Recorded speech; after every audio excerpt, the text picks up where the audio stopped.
Pawan ఎనీవేట్ registration విధానాన్ని చంద్రబాబు నాయుడు అమల్లోకి తీసుకొచ్చారు. గత ప్రభుత్వం ఈ విధానాన్ని అడ్డగోలుగా రిజిస్ట్రేషన్ చేసేసింది, విధానాన్ని అడ్డు పెట్టుకొని.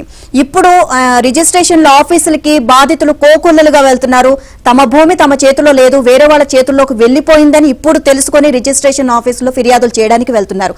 సో ఎక్కడికక్కడ అధికార యంత్రాంగం అయితే అప్రమత్తమైంది. ఇప్పుడు అంటే మొత్తం ఫిర్యాదులన్నీ వెలుగులో వచ్చేస్తున్నాయి. ఇప్పుడు గనక చర్యలు తీసుకోకపోతే గ్రామాల్లో అలజడి జరిగే ప్రమాదం ఉంది అని చెప్పేసి చంద్రబాబు నాయుడు అధికారులని అలర్ట్ చేసినట్లుగా కూడా తెలుస్తోంది. చూస్తే ఎనీవే రిజిస్ట్రేషన్ విధానాన్ని గత 5 ఏళ్లు అడ్డదిడ్డంగా వాడేశారు. జనాల భూములకు చెందిన 2 లక్షల డాక్యుమెంట్లకు నాటి ప్రభుత్వ పెద్దలు 8 నెలల్లో అక్రమంగా రిజిస్ట్రేషన్లు చేసేసుకున్నారు. ఇవన్నీ ఎనీవేర్ను ఉపయోగించుకుని చేసిన అక్రమాలే. ఇప్పుడిప్పుడే తమ భూమి తమకు తెలియకుండా వేరే వాళ్ల చేతుల్లోకి వెళ్లిపోయిందని తెలుసుకున్న బాధితులు రిజిస్ట్రేషన్ కార్యాలయాలకు క్యూ కడుతున్నారు.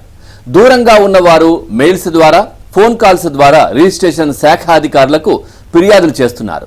వీటిపై ప్రభుత్వం దృష్టి సారించి ఆ అక్రమాలు సరిదిద్దకపోతే గ్రామాల్లో యుద్ధ వాతావరణం నెలకొనే ప్రమాదం ఉంది. ఎనీవే రిజిస్ట్రేషన్ విధానాన్ని 2015లో చంద్రబాబు ప్రవేశపెట్టారు. ఈ విధానంలో విజయవాడలోని గుణదల పరిధిలో ఉన్న ఆస్తిని ఒంగోలులో సబ్ రిజిస్టర్ కార్యాలయ పరిధిలో రిజిస్ట్రేషన్ చేసుకోవచ్చు. ఇందుకోసం ఒంగోలు సబ్ రిజిస్టర్ కార్యాలయం నుంచి ఆ ఆస్తి తాలూకా డాక్యుమెంట్లు, లింకు డాక్యుమెంట్లు, ఇరు పార్టీలకు చెందిన ఇతర సర్టిఫికెట్లన్నింటినీ గుణదల రిజిస్ట్రార్ కు పంపుతారు. ఇక ఆ వివరాలు సరైనవో కావోనని చెప్పడానికి 48 గంటల సమయం ఇస్తారు. సరైనవే అయితే ఒంగోలులో రిజిస్ట్రేషన్ జరిగిపోతుంది. ఒకవేళ ఏవైనా వివాదాలుంటే దాన్ని పెండింగ్ లో పెడతారు. కానీ జగన్ ఏం చేశారంటే డాక్యుమెంట్ల పరిశీలన వ్యవధిని కేవలం 1 గంటకు తగ్గించారు. పైగా ఆ ఆస్తి ఉన్న ప్రాంతం సబ్ రిజిస్ట్రార్ కు డాక్యుమెంట్లు పంపారు.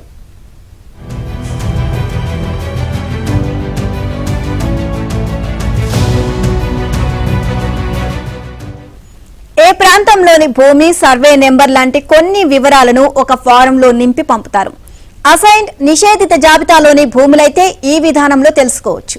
కానీ గ్రామ కంఠాలకు రికార్డులుండవు. ఈ విధానంలో కేవలం 1 గంటలో వాటిని గుర్తించడం అసాధ్యం.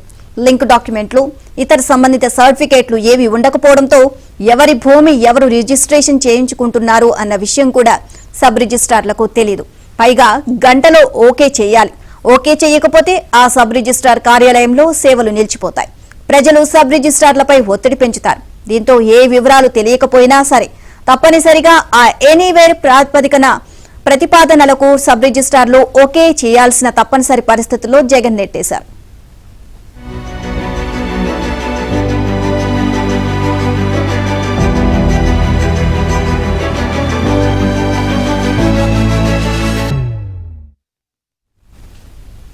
ఇక ఎనీవేర్ రిజిస్ట్రేషన్ జరిగేది ఒక ప్రాంతంలో అయితే ఆస్తి మరో ప్రాంతంలో ఉంటుంది. అందువల్ల వెరిఫికేషన్ కి సమయం పడుతుంది. అందుకే చంద్రబాబు హయాంలో 48 గంటల వ్యవధి ఇచ్చారు. 2 రోజుల తర్వాత రిజిస్ట్రేషన్ డాక్యుమెంట్ తీసుకోవడం వల్ల నష్టం జరగదు కదా. ఒక సబ్ రిజిస్ట్రార్ కార్యాలయ పరిధిలో ఆస్తి ఉన్న వ్యక్తి రాష్ట్రంలో ఎక్కడ ఉన్నా సదరు వ్యక్తికి అనుకూలమైన ఏ సబ్ రిజిస్ట్రార్ కార్యాలయంలో అయినా రిజిస్ట్రేషన్ చేయించుకోవచ్చు. ఇక అనారోగ్యంతో నడవలేని స్థితిలో ఉన్న ప్రాంతం సమీపంలోని సబ్ రిజిస్ట్రార్ కార్యాలయ సిబ్బంది వెళ్లి రిజిస్ట్రేషన్ ప్రక్రియ పూర్తి చేయొచ్చు. దూరంలో ఉన్న వ్యక్తి ఇతరులకు పవర్ అటాన్ చేయాల్సిన అవసరం తగ్గుతుంది. ఇదే విషయానికి సంబంధించి మరింత సమాచారాన్ని మా ఏపీ బ్యూరో చీఫ్ రామారావు అడిగి తెలుసుకుందాం. Ramarao, good morning. Anyway registration కి సంబంధించి ఒక్కొక్కటిగా అవకతవకలు జగన్మోహన్ రెడ్డి చేసినటువంటి, అంటే ఆ ప్రభుత్వ హయాంలో జరిగినవి ఒక్కొక్కటిగా బాధితులు కూడా బయటకు వచ్చి మాట్లాడుతున్నటువంటి పరిస్థితులు కనిపిస్తున్నాయి. పూర్తి డీటెయిల్స్ ఏంటి? Pavan, very good morning. Registration శాఖలో ఖాతాదారుల సౌలభ్యం కోసం గతంలో 2014లో చంద్రబాబు నాయుడు ప్రభుత్వం ప్రవేశపెట్టిన ఒక నిబంధనను తమకు అనుకూలంగా మలుచుకొని వేలాది ఎకరాల భూములను దోపిడీ చేసిన ఆయన ఇప్పుడు బహిర్గతం అయింది. ఈ రోజు ఆంధ్రజ్యోతి వెలుగులోకి తీసుకొచ్చిన ఈ వ్యవహారంలో పూర్తి స్థాయిలో దర్యాప్తు జరిపితే అసలు విషయాలు బహిర్గతం అవుతాయి అని చెప్పి కూడా ప్రజలు డిమాండ్ చేస్తున్నారు. ముఖ్యంగా ఎవరైతే భూములు ఎనీవేర్ రిజిస్ట్రేషన్ పేరిట, అంటే ఎక్కడైనా భూమిని రిజిస్ట్రేషన్ చేయించుకోవచ్చు, ఎవరైనా చేయించుకోవచ్చు అని చెప్పి కూడా ఒక నిబంధన గతంలో ఉండేది. అంటే ఖాతాదారుల సౌలభ్యం కోసం ఈ సౌకర్యాన్ని ఏర్పాటు చేశారు.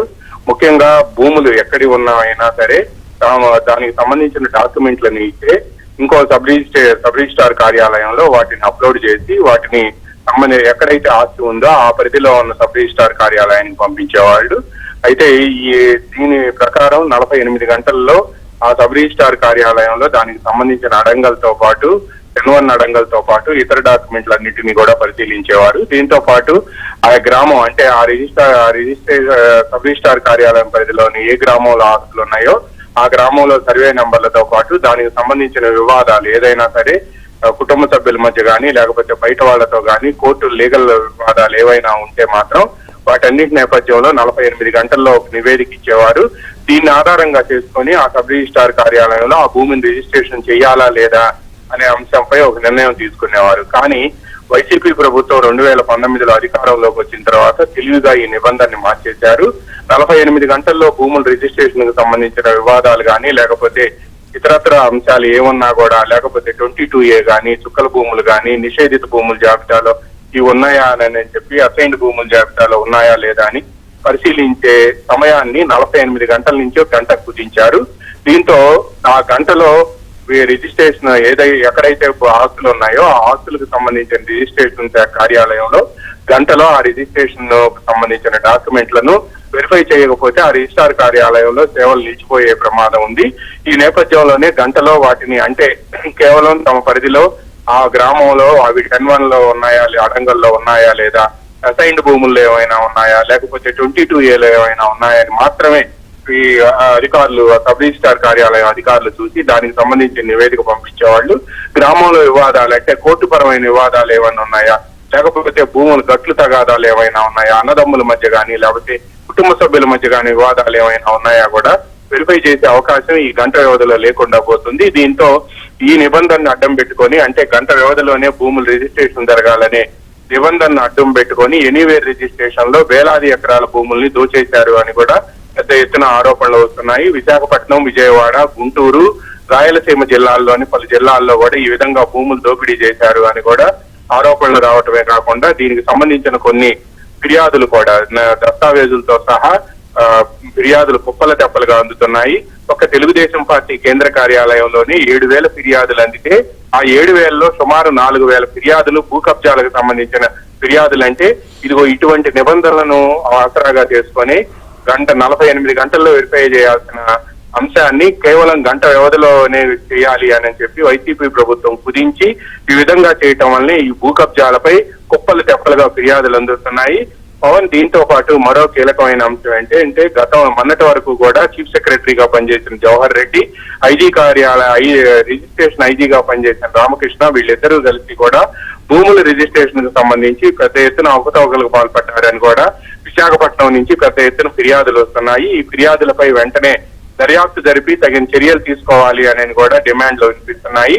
తెలుగుదేశం పార్టీ కేంద్ర కార్యాలయంతో పాటు రాష్ట్ర విద్యా ఐటీ శాఖ మంత్రి నారా లోకేష్ నిర్వహిస్తున్న ప్రజా దర్బార్లో కూడా పెద్ద ఎత్తున ఫిర్యాదులు వస్తుండటంతో ముఖ్యంగా విశాఖపట్నానికి సంబంధించిన ఫిర్యాదులు ఎక్కువగా వస్తుండటంతో దీనిపై దర్యాప్తు జరపాలి అని కూడా పెద్ద ఎత్తున డిమాండ్లు వినిపిస్తున్నాయి. ఎందుకంటే విశాఖపట్నంలో ప్రభుత్వ భూములు పరాధీనం అయ్యాయి అని అదేవిధంగా ప్రైవేటు వ్యక్తులకు సంబంధించిన భూములు కూడా పెద్ద ఎత్తున దశపల్లా భూములు కానీ హైగ్రీవా భూములు కానీ ఇవన్నీ కూడా పరాధీనం అయ్యాయని కూడా పెద్ద ఎత్తున ఆరోపణలు వస్తున్నాయి. వీటన్నిటిలో కూడా అధికార పార్టీ నేతల పాత్ర ఉంది అని కూడా ఫిర్యాదులు రావటంతో ముఖ్యంగా జవహర్ రెడ్డి ఆనాటి ఐజీ రామకృష్ణ పాత్రపై కూడా దర్యాప్తు చేయాలి అని చెప్పి కూడా ఫిర్యాదుదారులు తెలుగుదేశం పార్టీ కేంద్ర కార్యాలయంతో పాటు ముఖ్యమంత్రి కార్యాలయానికి నారా లోకేష్ నిర్వహిస్తున్న ప్రజా దర్బారు కూడా కుప్పలు తెప్పలుగా ఫిర్యాదులు వస్తుండటంతో ఈ మొత్తం వ్యవహారం బహిర్గతమైంది. దీనిపై ఒక నివేదిక సమర్పించాలని కూడా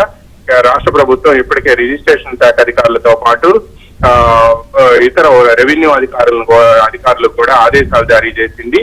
ఈ నివేదికను కూడా సాధ్యమైనంత త్వరగా ఇవ్వాలి అని చెప్పి ఆదేశించింది. ఇటీవల రెవెన్యూ శాఖకు సంబంధించిన సమీక్షలో ముఖ్యమంత్రి చంద్రబాబు నాయుడు అధికారులు ముఖ్యంగా CCLAతో పాటు revenue special chief secretary zonal వారీగా వెళ్లి ముఖ్యంగా విశాఖపట్నం, విజయవాడ, గుంటూరు, రాయలసీమ జిల్లాల్లో వెళ్లి అక్కడ క్షేత్రస్థాయిలో తమ పర్యటనను ముందుగానే ప్రకటించి అర్జీదారుల నుంచి అర్జీలు తీసుకొని వాటినన్నింటినీ భూ కబ్జాలకు సంబంధించిన అంశాలన్నింటినీ కూడా క్రోడీకరించి నివేదిక ఇవ్వాలి అని కూడా చంద్రబాబు ఆదేశించారు. ఈ ఎనీవేర్ రిజిస్ట్రేషన్ ని సాకుగా తీసుకొని గంట వ్యవధికి సమయాన్ని కుదించి పెద్ద ఎత్తున భూములు దోపిడీ చేశారని కూడా కుప్పలు తెప్పలుగా ఫిర్యాదులు వస్తున్నాయి. పవన్.